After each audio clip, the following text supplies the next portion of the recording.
you stand before a door. At first glance, there's nothing special about it. Simple, wooden, with a smooth surface, no patterns, no expensive metal handle, no hint of significance. It doesn't draw attention. It could easily be mistaken for part of the wall. Yet, there's something in its presence that's impossible to ignore.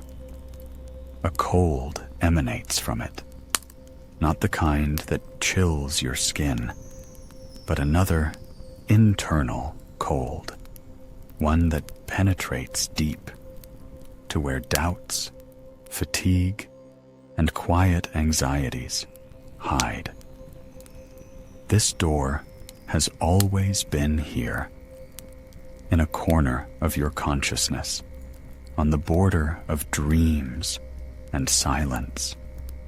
You've seen it in dreams, where everything was too honest, too real.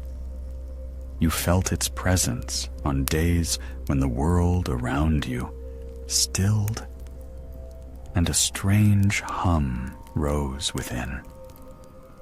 You encountered it in that sudden feeling of emptiness, as if you had missed something vital. At first, you blamed it on fatigue, then on nerves. But the longer you lived, the clearer you understood. This was no coincidence. The door is real. Behind it, your shadow awaits. Not an enemy or a monster, but a part of yourself. Everything you once decided to hide.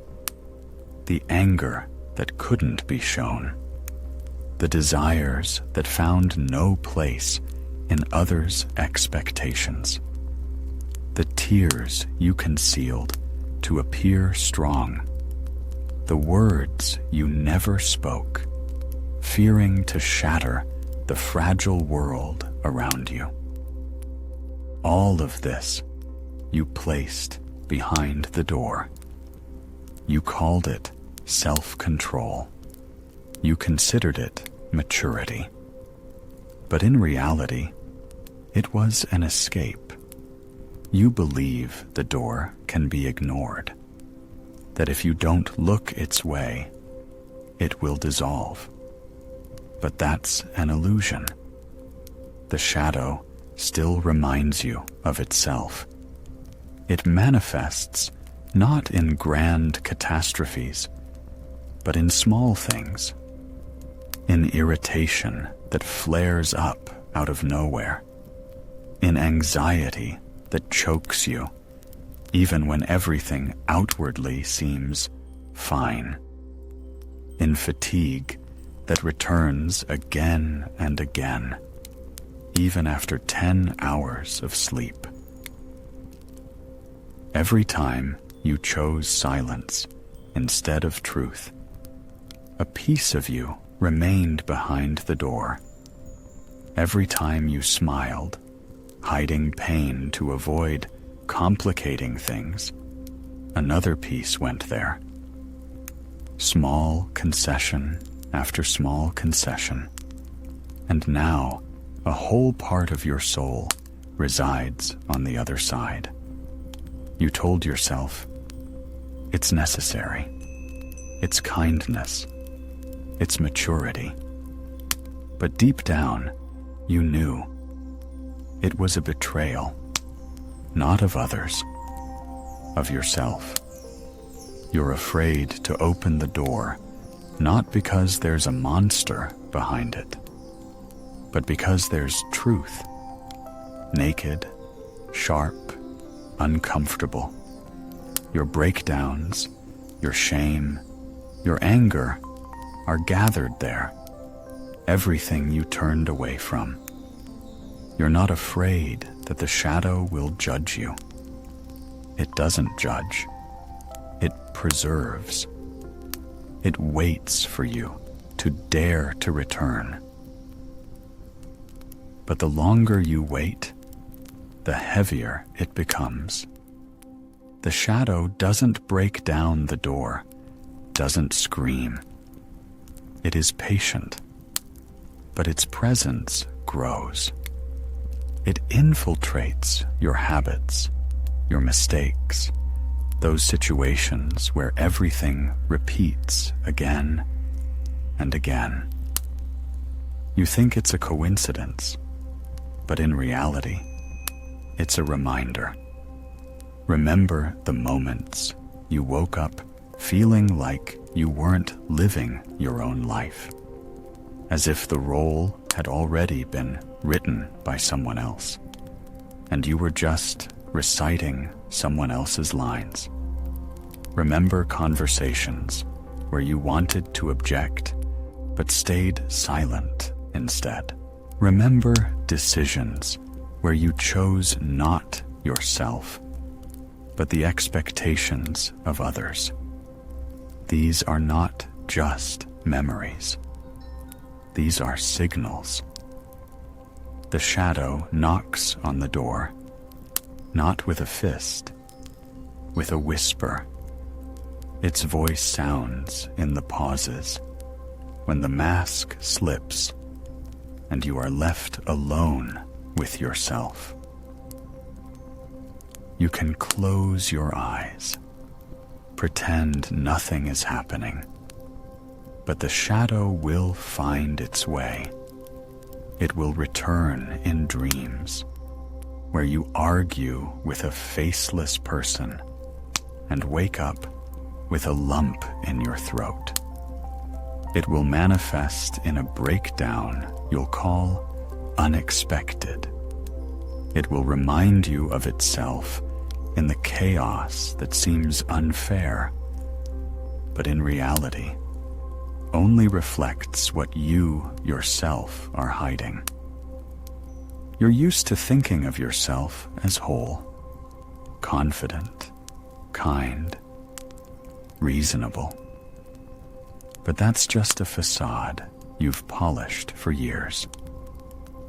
Beautiful, convenient, but fragile, like glass. Behind the door waits the one who saw your every step. Every time you chose silence instead of strength. Every compromise you called maturity. Every betrayal of yourself for others' peace. He doesn't accuse. He simply knows. And here you stand, on the threshold, before the door you've avoided. It doesn't entice, doesn't threaten. It simply is. And you realize there's no more choice. Either you continue to run, wear masks, and call them your identity, or you open the door and meet the one you've hidden. What's more frightening? To live on, knowing half of you is locked away forever? Or to open the door and admit, this is all you too? The shadow waits.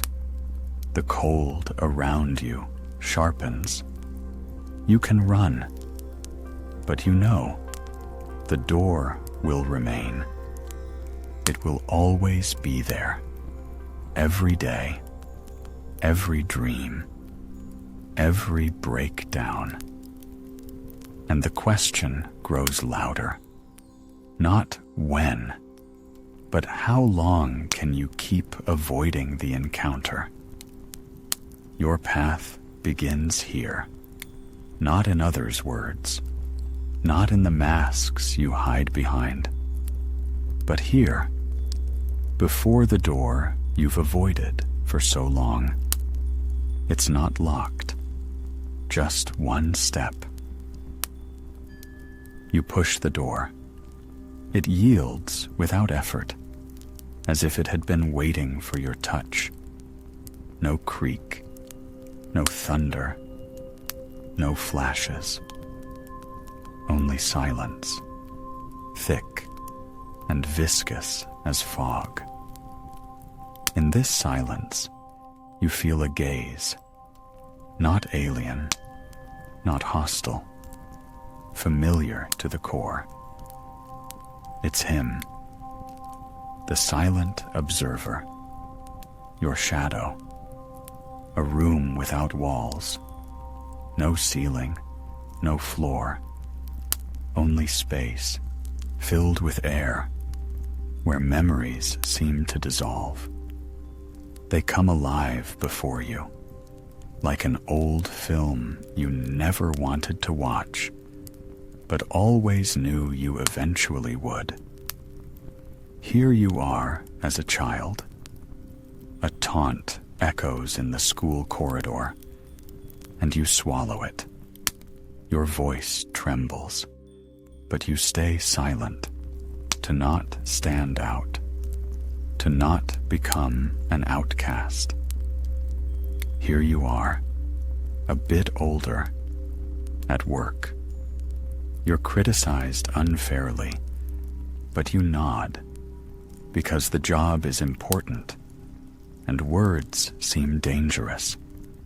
Here you are at home, in an argument with a loved one. You swallow a lump of words, ready to burst out, and choose silence for the sake of a fragile peace. These scenes are not random. It's a pattern, your life, compiled from dozens of such moments. A history of betrayal, not of others, of yourself. The silent observer says not a word. His language is images. His voice is silence. He shows you see your true self, not the one you're used to showing the world, but the one who hid behind a mask. Your shoulders slumped when you agreed with what you hated. Your eyes avoided gazes when you needed to stand your ground. Your hands clenched into fists, but hidden in your pockets. You wanted to forget these moments, erase them, like bad photographs, but they were preserved. Every moment you turned away from yourself left a trace. The shadow collected them and now returns them to you.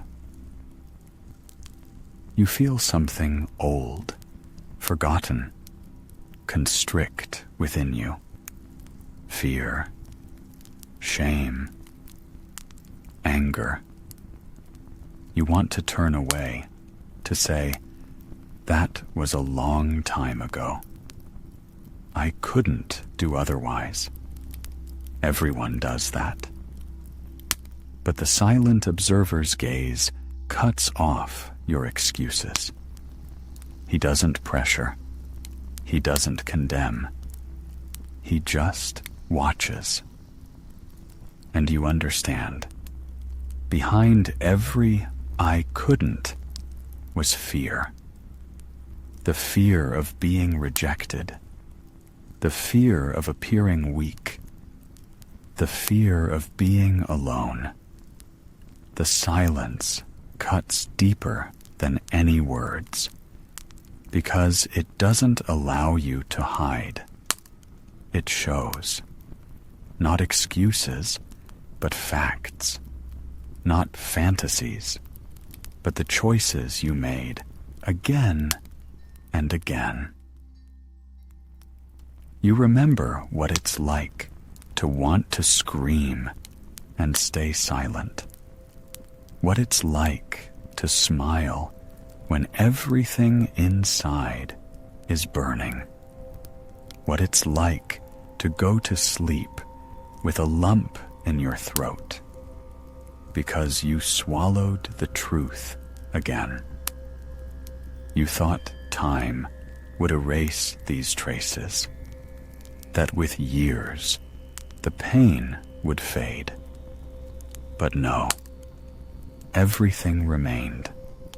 Every concession, every compromise coalesced into this room. You get angry at yourself for allowing others to walk all over you, for choosing silence again and again, thinking it was easier. This anger doesn't destroy, it revitalizes. It's your voice, returning from the depths. The shadow shows. Everything you suppressed didn't disappear. It became a part of you. It waited for this moment. And now it's here. You try to speak. You want to explain that you didn't know how else, that you were afraid. But the words drown in the air, because explanations are not needed. The truth is not in them. It's in these images, in you. And now, only one question remains. Will you dare to admit? To say, yes, it's me. I was silent. I was afraid. I gave in. This isn't about shame. It's about honesty. You understand? Every moment of weakness was both a wound and a lesson. A wound because you betrayed yourself. A lesson because now you see the shadow preserves not only your weaknesses, but also your strength, your ability to get angry to defend yourself, your ability to say no, your ability to choose yourself. The silent observer waits. His gaze demands no apologies. He demands no promises. He asks one single question, without words, without sound. Do you acknowledge this? If you look away, everything will return to normal. Dreams where you argue with a faceless person, breakdowns you'll call accidental, fatigue that will become your constant shadow. It will wait. But if you stay, if you say yes, if you acknowledge this is all me, then it won't be an end, but a liberation. Because the shadow will cease to be an enemy. It will become a mirror, reflecting not only what you wanted to forget, but also what you lost. You no longer hide. The silence doesn't oppress. It holds. It becomes a support. You stand face to face with the truth, and the choice is yours. You met your shadow, looked into its eyes, said, "It's me." And in that same instant, the silence around you changed.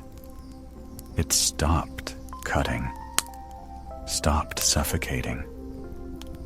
Now it holds you like solid ground beneath your feet.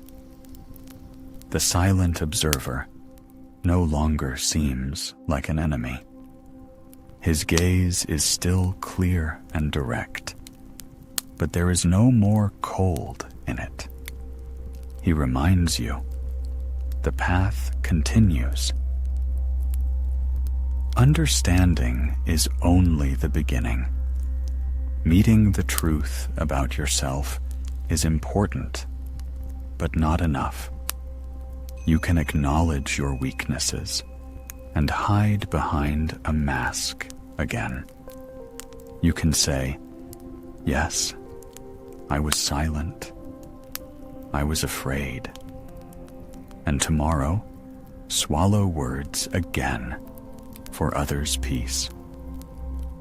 That's why the encounter with the shadow is not an end point. It's the first step.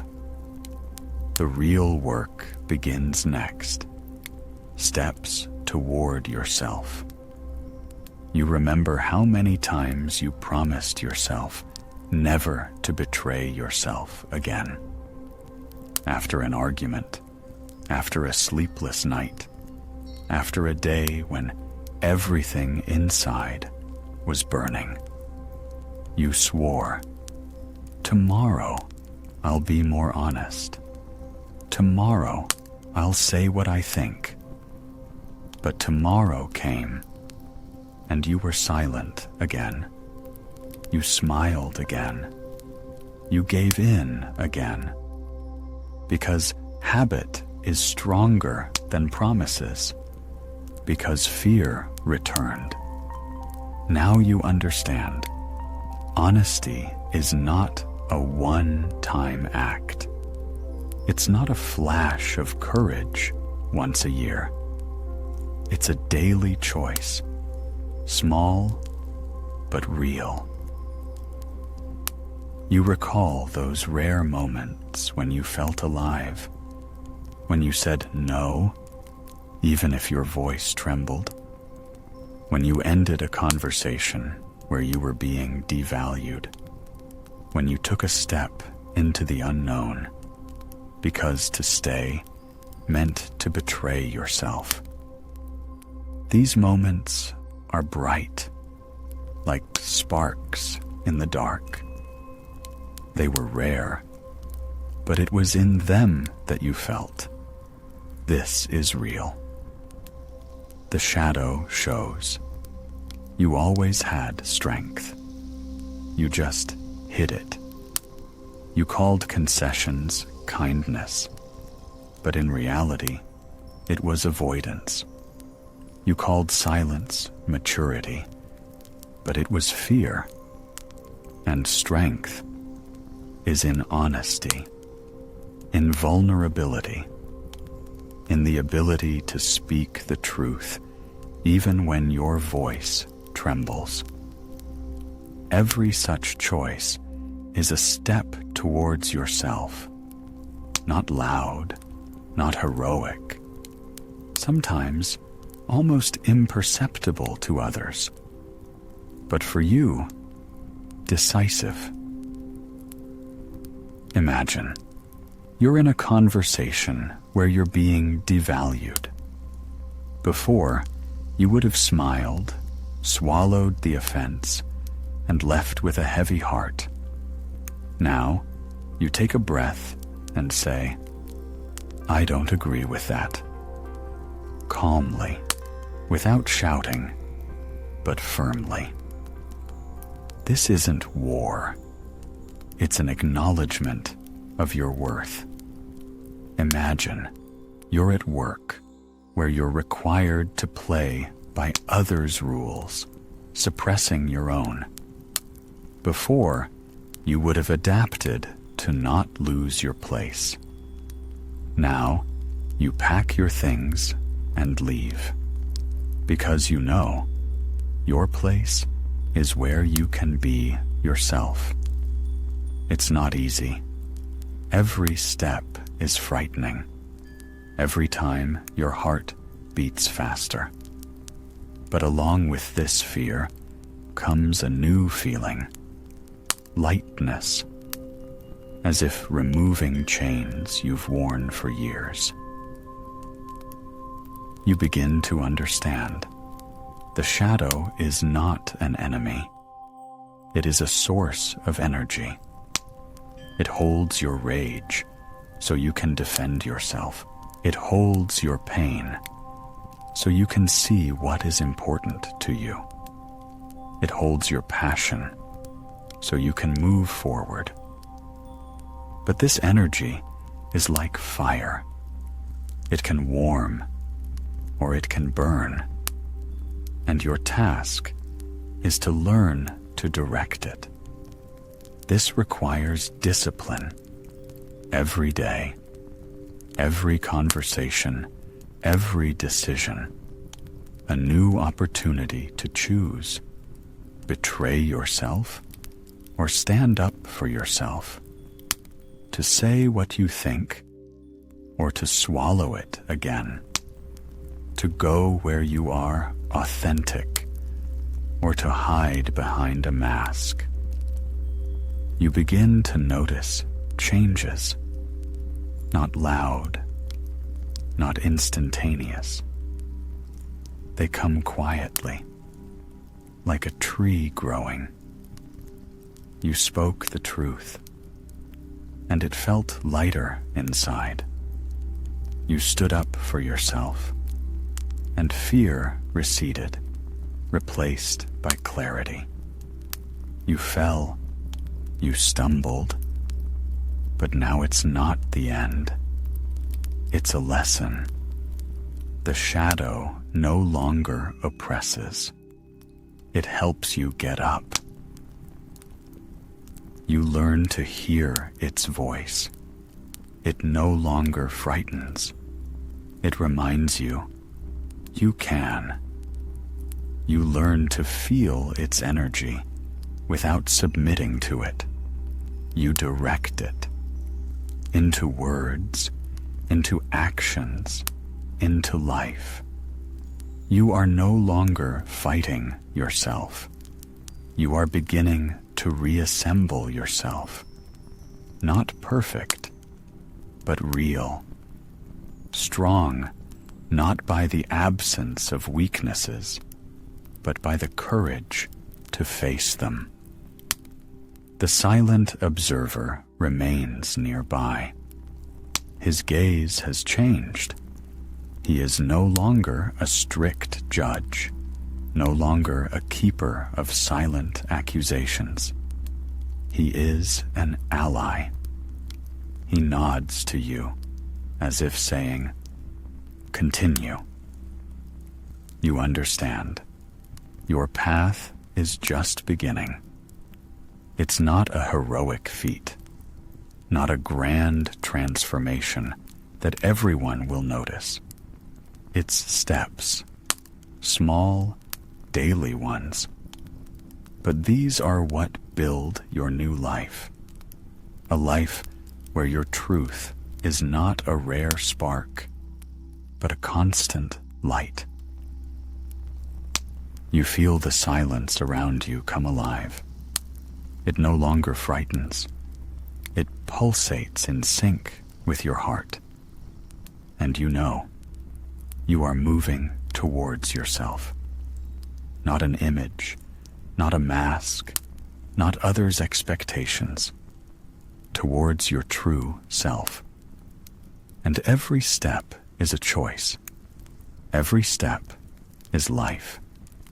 You took the step, opened the door you had avoided for so long, met the shadow, saw its gaze, acknowledged, "It's me." And now you stand on the other side. The world didn't collapse. Chaos didn't consume you. On the contrary, silence descended. Not a dead silence, but a living one. It doesn't oppress, but supports. It's no longer a cold, but a foundation, like solid ground beneath your feet. But this is only the beginning. The encounter with the shadow is not the end of the story. This is just the first door. The door to the sanctuary of the silent observer. It opened before you the truth you had hidden. But seeing the truth is not enough. You need to learn to live with it. Your life is changing now, But the changes don't come loudly. There are no applause, no fanfare. Everything happens quietly in your daily life, in every conversation, in every choice. You notice that familiar situations feel different. When you are devalued, a fire flares within. Before, you would have stayed silent. Now you hear your voice. I don't agree. When others impose their rules on you, resistance rises within. You might yield, as before. But now you have a choice. It is choice that makes you new. You begin to understand. The shadow is not an enemy. It is a source of strength. Everything you considered a weakness becomes fuel. Anger transforms into energy to protect your boundaries. Shame into a compass pointing to what is truly important to you. Pain into a memory of what you will no longer allow yourself to endure. Everything you pushed away now becomes your allies. But there is danger here. The shadow's energy is like fire. It can warm and give light. But without control, it burns, turning strength into destruction. That's why the next step is to learn to control this fire. You begin to build discipline, small habits that turn chaos into order. Every day is an opportunity to strengthen your foundation, to say an honest no, even if it seems like a small thing, to speak the truth, even if your voice trembles, to stand your ground, even if no one else notices. These steps are imperceptible to the world, but they are precisely what makes you whole. You learn to trust yourself. When fear appears, you no longer hide. You look it in the eye. You know fear won't disappear, but it is no longer the master. You are the master. You move forward, even if your heart pounds. This is courage, not the absence of fear, but moving through it. With each passing day, you begin to feel an inner stability. It grows quietly, like tree roots. You stand more firmly. It's harder to knock you off course. Mistakes no longer destroy, but teach. Breakdowns become lessons. And even when you fall, you rise faster than before. Because now you know, falling is not the end. It's part of the journey. The silent observer remains nearby. He is no longer a shadow in the corner. He is an ally. His gaze doesn't condemn, but guides. Sometimes he is silent. Sometimes he whispers.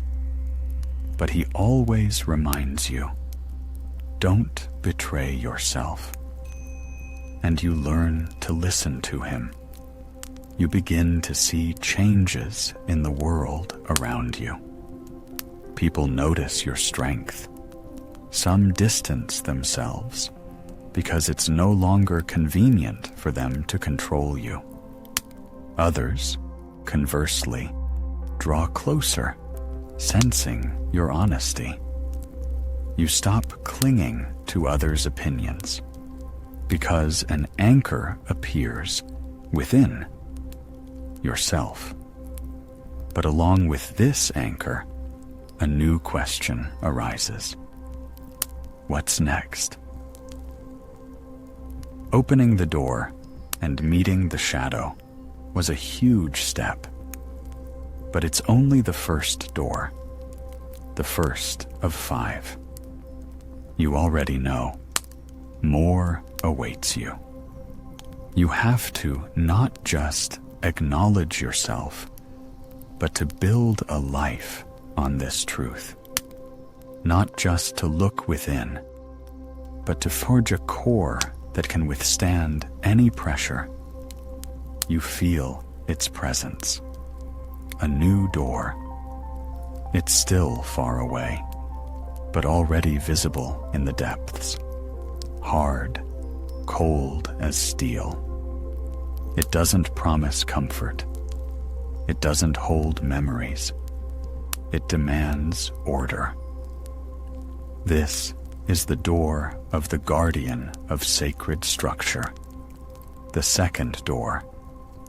It will ask you, what do you stand on? Do you have a foundation that won't crumble at the first blow? Are you ready to turn the shadow's fire into a force that can be directed? The shadow nods. It knows its role is fulfilled, to show you the truth. Another guide awaits you next, another challenge. But that's for later. For now, your step. You have reassembled yourself. Not perfect. Real. You no longer avoid doors. You know how to open them. And so, you are ready for the next. The construction continues.